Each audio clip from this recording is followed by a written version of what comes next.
안녕하세요, 우수입니다. 안녕하세요, 자람입니다. 오늘은 양질의 단백질 식품, 그중에서도 생선에 대해서 알아보겠습니다. 네, 제가 오래전부터 내돈내산해서 즐겨 먹고 있는 제품 시몬스터에 대해서도 소개해 드릴 테니까 끝까지 함께 해주세요.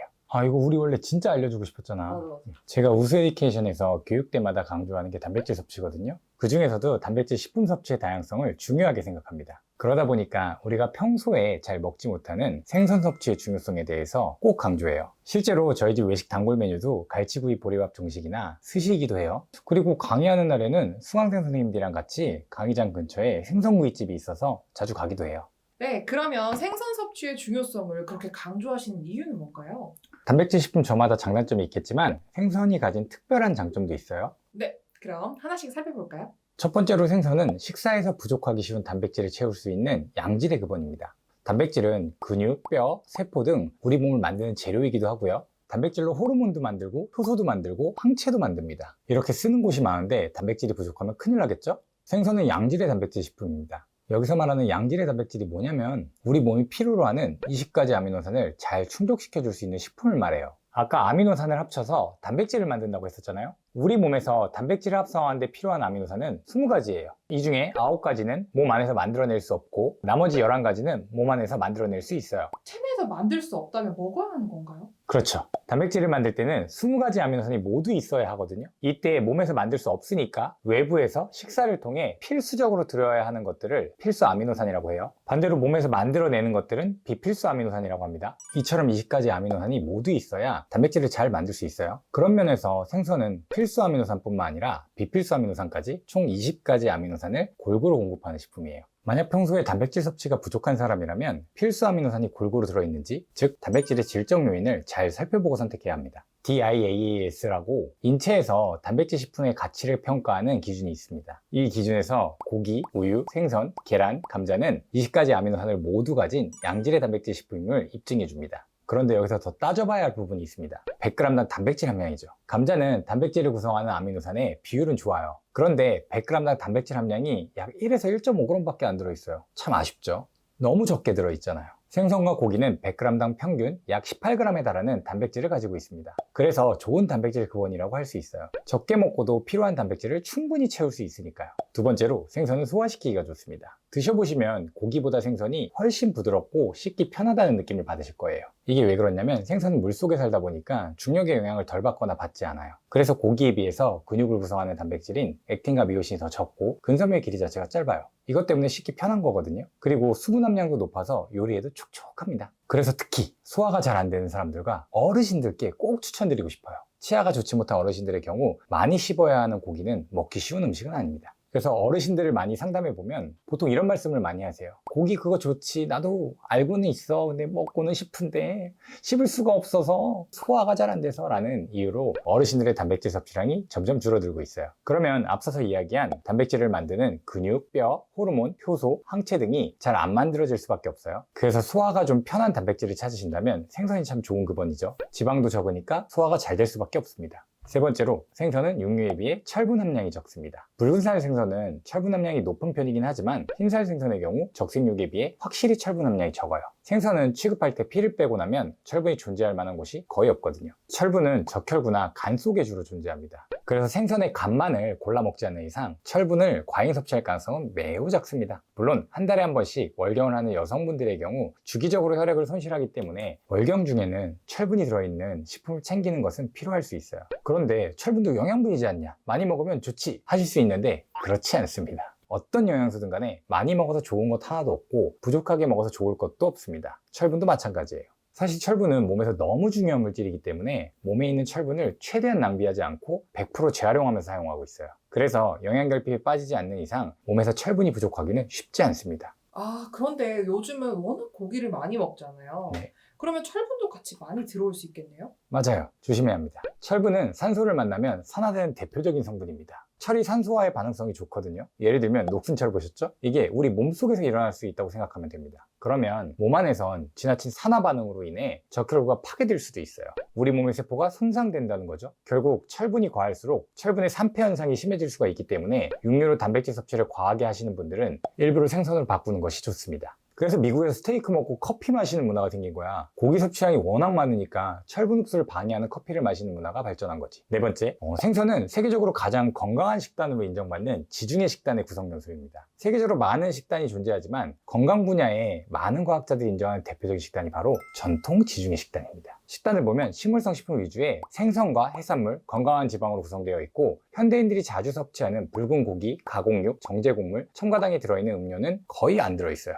저는 지중해식 식단, 그 중에서 흰살 생선에 주목할 필요가 있다고 봐요. 이 식단은 심혈관계 질환을 비롯해 고혈압, 당뇨, 암 등의 예방 및 개선에 효과적인 것으로 밝혀졌고 최근 장내 미생물 환경의 다양성을 추구하는데 최적의 식단으로 알려져 다시 한번 주목받고 있습니다. 이처럼 전통 지중해식 식단은 대사성 질환을 비롯한 다양한 분야에서 예방 효과가 특출난 것으로 연구되고 있어요. 대부분의 사람에게 건강한 식단인 거죠. 이 식단에는 붉은살 생선도 어느 정도 포함되어 있지만 흰살 생선과 연체류, 갑각류 등을 주 3회 정도 먹는 것을 기반으로 하고 있습니다. 여기에 가금육과 계란, 약간의 유제품을 추가하여 섭취함으로써 적색육과 가공육류의 섭취를 최소화하는 것이 목표입니다. 교수님 특별히 흰살 생선에 대해 강조하시는 이유가 있을까요? 네, 왜냐하면 지금 현대인들에게 문제가 되는 식단 구성을 줄일 방법이 육류 섭취를 줄이고 흰살 생선의 섭취, 해산물, 식물성 단백질 섭취를 좀 더 늘리는 방향이라고 생각하거든요. 요즘 우리의 식단은 포화지방산 섭취가 걱정될 정도로 너무 많아지고 있어요. 외식, 배달음식, 간식 섭취가 늘어나면서 포화지방산 섭취가 점점 더 늘어나고 있어요. 조심해야 합니다. 사실 앞서서 이야기한 전통 지중해식 식단은 전통 한식과 꽤나 비슷합니다. 전통 한식의 부족한 부분인 단백질 섭취만 조금 늘린다면 지중해식 식단을 따라하지 않아도 충분히 건강한 식단이 될 수 있어요. 한식도 나물이나 쌈, 버섯 등 제철 채소를 기반으로 하고 들기름과 같은 건강한 지방과 통곡물 등을 충분히 섭취할 수 있는 정말 좋은 식단이거든요. 우리 국민은 오랜 시간 동안 이렇게 훌륭한 식단을 먹어왔어요. 그러니까 지중해식 재료를 어렵게 구해서 새로운 식단을 따라하지 않아도 충분히 좋은 식단이 이미 존재합니다. 그런데 문제는 최근의 식단이 너무 급격히 바뀌고 있다는 거예요. 전통 한식의 식품 구성과는 거리가 점점 멀어지고 있어요. 당류와 지방으로 버무려진 초가공식품을 기반으로 한 식단으로 변하고 있어요. 식단이 바뀌다 보니까 급격하게 섭취가 늘어나는 영향소가 있죠. 여기에서 주의해야 할 것 중 하나가 바로 포화지방산입니다. 과한 포화지방산의 섭취는 협심증과 심장마비와 같은 심혈관계 질환을 유발할 수 있습니다. 포화지방산은 냉동식품, 즉석식품, 간편식품과 같은 가공식품에서 설탕 등 당류와 함께 들어있는 대표적인 영양소죠. 최근 당류를 줄이고 대체장으로 완전 교체한 제품들이 많지만 아직까지 풍미를 위해서 포화지방산은 빠지지 않습니다. 그래서 우리는 가공식품 섭취를 줄여서 포화지방산 섭취를 줄이고 일상적으로 먹는 식품에서도 포화지방산 섭취를 줄여야 합니다. 이때 자연식품에서 포화지방 섭취를 줄일 수 있는 대표적인 방법이 적색육과 적색육 가공식품을 흰살 생선으로 교체하는 거예요. 그런데 생선과 육류의 포화지방산 함량은 얼마나 차이 나나요? 그러면 치약처의 식품영양성분 데이터베이스를 좀 살펴볼까요? 단백질과 지방 위주로 좀 볼게요. 대구의 경우는 생물 100g의 영양성분을 보면 단백질은 한 19.5g 정도 되고요. 지방은 0.3g. 이 0.3g 정도면 포화지방산이든 불포화지방산이든 따질 수준도 아니죠. 우리가 많이 먹는 광어는 100g당 단백질 22.3, 지방 3.2g입니다. 이때 이 3.2g 중에서도 0.4g이 포화지방산이에요. 엄청 적죠? 달고기도 볼까요? 달고기는 우리가 많이 먹는 생선은 아닌데 생각보다 되게 멋있게 생겼어요. 단백질 19.1g에 지방 1.4g이죠. 틸라피아는 지방이 4.7, 단백질 19.3g으로 대구 달고기와 100g당 단백질 함량은 비슷한데 지방과 칼로리가 높아요. 광어랑은 칼로리 지방 함량은 비슷한데 단백질 함량이 19.3 대 22.3g으로 약 3g 정도 적은 편입니다. 틸라피아도 다른 흰살 생선처럼 활용하기 좋은 식품인데 저는 개인적으로 바다 생선들을 훨씬 좋아해요. 틸라피아는 바닷물에서 살 수도 있지만 민물 생선이기 때문에 흙맛이 좀 나더라고요. 틸라피아는 아무래도 단가가 좀 저렴하다는 장점이 있지만 만약에 바다 생선인 삼치, 대구, 농어, 광어, 아귀 같은 생선들이 틸라피아랑 비슷하거나 또 혹시 더 저렴하다면? 맛있는 건 많은데 굳이 틸라피아만 먹으면 너무 억울하죠? 그래서 좀 맛있는 거 먹을 겁니다. 자, 고기를 한번 볼게요. 살치살의 경우 단백질 16.6, 지방 26.3g입니다. 그중 포화지방산은 8.8g 정도예요. 꽃등심은 단백질이 17.7, 지방은 27.7, 포화지방산은 11.1g이고요. 안심은 단백질 19.1, 지방 13.1, 이중 포화지방산은 5.4g. 우둔살은 단백질 23, 지방 7.2, 이중 포화지방산은 3g입니다. 돼지고기 삼겹살도 볼까요? 단백질 13.2, 지방 35.7, 포화지방산 14.4g입니다. 살펴본 것처럼 흰살 생선은 저지방, 저포화지방산으로 지방은 줄이면서도 충분한 단백질을 얻을 수 있어요. 그러면 적색육 말고 백색육을 먹으면 되지 않을까요? 근데 이미 우리의 가금육 섭취는 충분하다고 생각해요. 더욱이 가금육은 먹는 형태가 크게 두 가지로 나뉘죠. 하나는 치킨, 하나는 퍽퍽 닭가슴살. 건강을 생각하는 분들은 맛없어도 참고 참으면서 닭가슴살을 삶거나 구워서 먹고, 반대로 닭은 무조건 치킨이다 하시는 분들은 기름에 상관없이 치킨을 주로 드시죠. 하지만 치킨은 단백질 대비 지방의 섭취량이 너무 많아집니다. 그러니까 전체 육류 중에서는 적색육 비율을 줄이고 백색육 비율을 좀 더 늘려보시는 걸 추천해요. 그리고 전체 단백질군에서는 육류 비율을 줄이고 생선과 식물성 단백질 섭취를 좀 더 챙겨보면 좋겠습니다. 저는 우수 에듀케이션에서 적탄 건지를 하자는 방향으로 가르치고 있습니다. 적당한 탄수화물과 건강한 지방을 섭취하자는 말인데요. 저탄고지도 아니고 고탄저지도 아니고 무조건 채식도 무조건 육식만 해서도 안 된다는 거예요. 근데 이건 새로 생긴 특별한 노하우가 아닙니다. 영양이라는 과학 분야에서 학자들이 끊임없이 논쟁하며 돌고 돌아봐도 결국 건강한 식단 방향은 균형 잡힌 영양 밸런스와 다양한 식품을 먹는 기본이 답이라 말합니다. 세상에는 어떤 식품이 건강에 좋다 혹은 나쁘다는 논란이 너무 활발하고 특정한 영양소를 먹어라, 먹지 마라 등의 식단법이 나오고 있죠. 하지만 식품이 몸에 약이 될지 독이 될지는 특정 성분의 존재가 아니라 내가 먹는 양이 결정합니다. 인간이라면 어느 누구도 한 가지 식품, 한 가지 영양계통, 특정 영양소만 먹어서는 건강을 지킬 수가 없습니다. 몸은 모든 걸 필요로 하거든요. 그러니까 주요 에너지원인 탄수화물을 적절하게 먹고 지방도 건강한 지방을 먹을 수 있도록 지방 근원 식품을 바꿔보는 게 좋겠죠? 그러니까 여기서 중요한 건 고기가 포화지방산이 많기 때문에 나쁜 식품이라고 하면 안 된다는 겁니다. 고기는 당연히 적절히 먹어주는 게 좋아요. 단백질을 손쉽게 얻을 수 있는 좋은 근원인 건 분명하거든요. 어떤 식품이든 절대 악도 절대 선도 없습니다. 좋은 것도 많이 먹으면 나쁜 거예요. 하지만 우리가 많이 먹고 있는 영양소 중에 많이 먹어서 건강 위협을 주는 영양소가 있다면 줄이고, 우리가 부족하게 먹는 것 중에 꼭 필요한 것들이 있다면 더 챙기도록 노력해야 합니다. 그러니까 단백질 식품도 골고루 먹을 수 있도록 신경 써주면 좋겠죠? 그러면 우수님께서는 생선 섭취를 원래 잘하셨나요?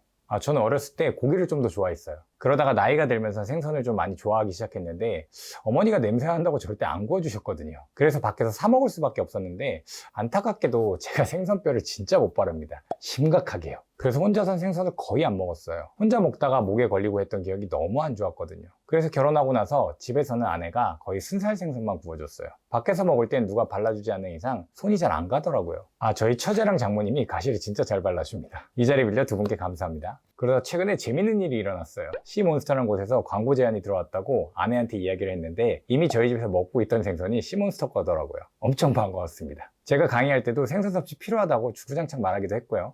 그런데 생선 섭취가 좋은 것만 있지는 않을 것 같아요. 혹시 단점이나 주의할 점 있을까요?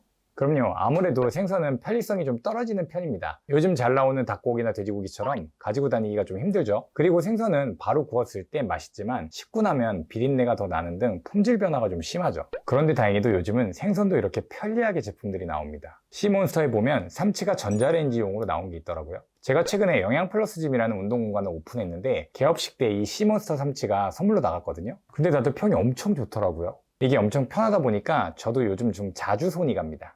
그리고 생선하면 주의해야 할 부분이 바로 중금속과 과부하 화합물입니다. 횟감용 참치처럼 크기가 큰 생선이나 수명이 긴 자연산 생선보단 양식으로 키우는 크기가 상대적으로 작은 생선들이 중금속 오염에서 좀 더 자유로워요. 그리고 바다 생물에서 중금속은 이미 잘 알려져 있지만 과부하 화합물은 플라스틱 용기 이런 데나 있는 거 아니냐고 생각하실 수 있어요. 근데 최근 수산물에서도 과부하 옥탄산이 검출돼서 뉴스에서 떠들썩했었죠. 식약처에서 발표한 바로는 살코기보단 주로 내장의 함량이 높은 것으로 발표됐습니다. 그 아귀 간이 귀하다고 막 찾아 드시는 분들 계시던데 그럼 생선 내장은 좀 피해야겠네요? 맞아요. 생선을 통째로 파는 우리나라 옛 문화는 주로 탕을 끓이는 등 머리부터 내장까지 버릴 것 없이 먹게끔 했어요. 여기서 마리로 사게 되면 가장 큰 문제가 한 번에 먹는 양이 많다는 것입니다. 생선구이집에 가보면 내장은 먹지 않더라도 한 마리를 통째로 먹는 구조이다 보니 양껏 먹는 경우 한 번에 섭취하는 생선의 양이 많다는 거예요. 그러면 중금속 등에 한 번에 많이 노출될 가능성이 있어요. 그래서 제가 항상 생선 섭취에 관해서 이야기할 때 주의할 점으로 강조하는 게 내장은 최대한 먹지 않는 게 좋다. 한 마리를 다 먹는 건 너무 많다입니다. 다행히 이렇게 소량의 필렛 단위로 나오는 제품들이 생겼다는 겁니다. 진짜 반가운 일이에요. 순살 생선을 팔긴 해도 1인분으로 먹기엔 양이 너무 많은 게 참 아쉬웠거든요. 한 번에 100g 단위로 먹을 수 있고 내장 섭취도 하지 않게 되니까 좋지 않은 물질에 대한 걱정도 내려놓을 수 있습니다. 그러니까 한 번에 한 마리씩 다 먹지 말고 100g씩 주에 3, 4회 먹는 게 좋아요. 혹시 생선이랑 함께 먹으면 좋은 식품은 어떤 게 있을까요? 생선은 탄수화물이 거의 없고 고단백 저지방 식품이잖아요. 그러니까 생선에 부족한 영양소를 보완할 수 있는 식품들이 좋아요. 탄수화물, 섬유질, 지방, 비타민, 미네랄이 풍부한 식품을 생선과 조합하면 좋겠죠? 감자와 공유는 생선과 잘 어울리는 탄수화물이고 기름에 구워 먹거나 아보카도를 곁들이면 생선에 부족한 지방도 공급할 수 있어요. 여기에 미나리, 마늘, 양파, 생강, 레몬과 같은 식품은 생선의 비린내를 잡아주면서도 생선에 부족한 섬유질, 비타민 등을 채워줄 수 있습니다. 네, 오늘은 생선의 영양학적인 면에 대해 알아봤습니다. 사실 생선을 즐겨 먹었던 시대에는 대가족 문화가 자리 잡고 있었잖아요. 그러니까 생선을 마리 단위로 조리해도 괜찮았고 너도 나도 생선을 먹다 보니까 옆집에서 냄새가 좀 나도 불쾌한 게 아니었거든요. 그런데 경제가 발달하고 생선을 더 자주 사 먹을 수 있게 여건은 더 좋아졌지만 가족 단위는 작아지고 1인 가구가 훨씬 늘어나면서 생선 섭취는 갈수록 쉽지 않아지고 있습니다. 아, 맞아요. 혼자서 마리 단위로 사기에는 가격도 비싸고 혹시 다 못 먹고 보관하게 되면 냄새나 위생 문제에 대한 우려도 있기 때문에 생선을 사는 일은 참 어렵다고 볼 수 있어요. 그렇죠. 게다가 집에서 생선을 조리하는 건 손질도 어렵고 냄새나고 뒤처리도 힘들다는 생각 때문에 더 안 사게 되는 것도 있는 것 같아요. 제가 한 20대 때 한창 멋모르고 운동할 때 닭가슴살 엄청 열심히 먹었거든요. 생선을 먹고 싶어도 가시 때문에 엄두가 안 났으니까요. 그럴 때 가끔 외국 나가서 마트에서 봤던 필렛 문화가 생각나는 거예요. 마트 가면 생물 생선들을 뼈를 싹 제거하고 필렛으로 팔길래 저렇게 팔아야 부담 없이 생선을 자주 사 먹을 텐데 싶어서 부러웠거든요. 근데 이제는 우리나라에도 이렇게 좋은 제품들이 생겼으니까 여러분들도 식단에 충분히 활용해 보셨으면 좋겠습니다. 게다가 보통 순살 생선은 큰 뼈만 발라져 있고 장가시는 남아있는 게 많잖아요. 근데 시몬스터 생선은 진짜 순살만 있더라고요. 제가 제일 좋아하는 점입니다. 게다가 보통 순살 생선은 고등어가 제일 많은데 시몬스터는 생선 종류가 진짜 다양해서 좋습니다. 여러분들도 식단에서 육류 섭취를 조금 줄이면서 생선을 활용해보면 어떨까요? 오늘 영상은 여기까지입니다. 구독, 좋아요, 알람 설정까지. 궁금한 점 있으시면 댓글로 남겨주세요. 감사합니다. 감사합니다.